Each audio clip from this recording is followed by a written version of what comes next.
Edu Gaspar, as we know, Arsenal fans left our football club in November. It maybe paints a picture as to why, in a part, why the summer window didn't go to plan, at least for us fans. Probably plays a massive role beyond the obvious as to why we did nothing in January. But finally, now that we're in March and many months later, it seems that Arsenal finally are drawing a conclusion on not only the search for a new sporting director, but actually finding someone suitable. Now, we've been linked with many a name, as you lot know. Andrea Berta in the last 2 weeks has been aggressively linked with our football club. You've seen what he's done at Atletico Madrid, etc. David Ornstein said Andrea Berta reaches agreement to become Arsenal sporting director. Andrea Berta has reached an agreement with Arsenal to become their new sporting director.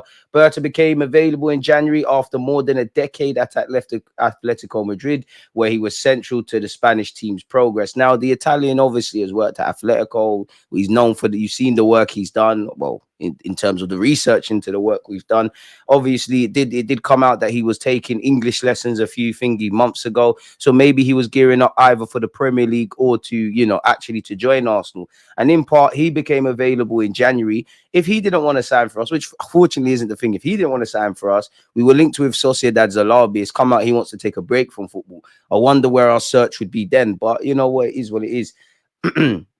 He became available in January after more than a decade at Atletico Madrid, where he was central to the Spanish team's progress. The Italian was among multiple options Arsenal considered during a thorough process to replace Edu Gaspar after his resignation in November.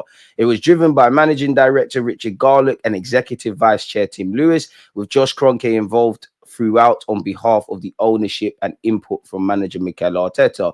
Berta prioritized Arsenal above a number of other top-level opportunities, and those suitors have been told about the 53-year-old's decision. Lovely for me that he's obviously experienced.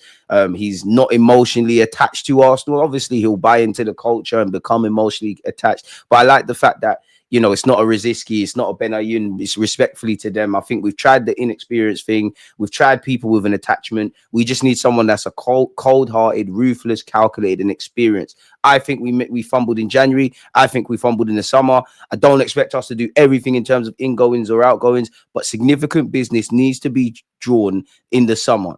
That is a part as to why we have not won a title. We have not signed level raisers. We need to sign level raisers, and the club have no margin for error next summer, as we all know. Whether we have the summer transfer window we all want, I don't know. But the quicker this guy's appointment's officially confirmed, if he isn't already, the quicker that he can just simply get to work, make things happen, get the striker, get the winger, get the centre mid, renew contract, shift some bad players out, and not only plan for next season, but seasons as well. So we'll have to see, people. Jason Ito, previously Edu's assistant, has been occupying the role on an interim basis and was a contender to step up permanently. But it is the more experienced Berto who will take over in what is a major appointment for Arsenal, and contracts are now being finalized. He spent 12 years at Atletico Madrid before leaving the club in January. He has built a strong reputation during his time in the Spanish capital and helped sustain a team that regularly challenges Barcelona and Real Madrid for the title, winning 2 La Ligas, the Europa League, and finishing as runners-up in the Champions League twice. So I think I speak for every Arsenal fan. We'd love to be mentioned in those kind of things. He was initially appointed as technical director at Atletico in 2013 before becoming sporting director in 2017. He has previously held roles at AC Carpendelo, Parma, and Girona, people. On January the 3rd, again, where apparently he left Atletico, it was reported that he was preparing for a possible move to the Premier League by studying English in London. Apparently, he's accustomed to dealing with major transfers, having both brought and sold players such as Griezmann and Rodri for large sums. The summer window of 2024 demonstrated Atletico's ability to regenerate their squad, spending 180 million on Alvarez, Gallagher, Lenormand, and Skoloff. And this has put Simeone's side in the La Liga title mix this season.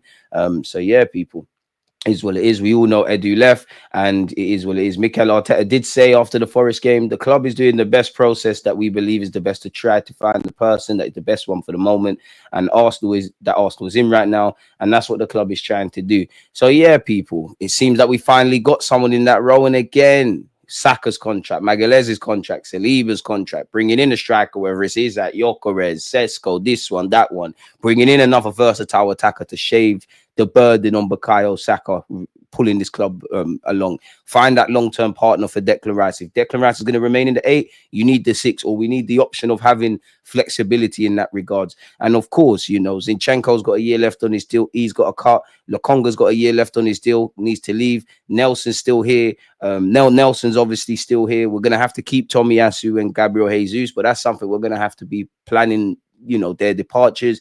Kivio is no doubt got a lot of interest. You know, decisions going to have to be made on Trossard if he doesn't sign a new deal in the summer. Can we get some decent money? Martinelli's linked with moves away as well. So there's a lot to do, man. And I hope the club put their best foot forward. Obviously, Berta's going to play a massive part in it, but it's only one man. And, you know, I wonder how much his appointment is going to affect what we're going to do in the summer. What I mean by that is surely not just us, but every club, they're already having conversations about the players you're going to see announced in the summer. But then by the same token, how much can we really be doing that if we haven't got a sporting director aligned? And, you know, you hear someone like Zubamendi, Jason Ito's been putting in the groundwork after seasons before with Edu. Maybe he can pick up the pieces in that regards. But yeah, man, for me, I like the fact that he appears cold, calculated, and for me, not emotionally attached to Arsenal Football Club. But at the same time, again, I'm not a fly on the wall. We all think we know what's going on and whatnot. And if you've got more sympathy for Arteta, then it's all the board. If you're more critical on Arteta, then it's the board. Board have given Arteta money and he's not making it happen. I just think it's all a collective failings. I think, you know, we've shown in January that we cannot adapt and get something over the line in the transfer market. In the summer, we made a mess of it, running around for Neto and Raheem Sterling on deadline day. Calafiori's a good player.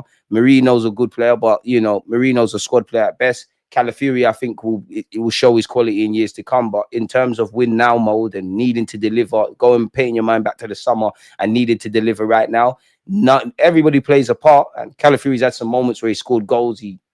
Great goal against City, obviously nicked us the 3 points against Wolves, but he's not the first option at left back. Marino is not in our strongest midfield three. We didn't get a striker or a winger. We didn't upgrade the squad. And then on the best of days, when everyone's fit, we all know our squad isn't the biggest. And when it's been means tested, like it has been for a few years, unfortunately, we've ran a couple of players into the ground. And yeah, there has been an element of unluck with injuries, but it merely highlights the lack of planning the squad appropriately, really. You know, in an ideal world, strikers, wingers, centre mids, you know, about 3. For me, I think you need 3 players in midfield, out wide and up front that are level raises to the starting 11. And then it's about marrying the squad. So hopefully we get what we need, Arsenal fans.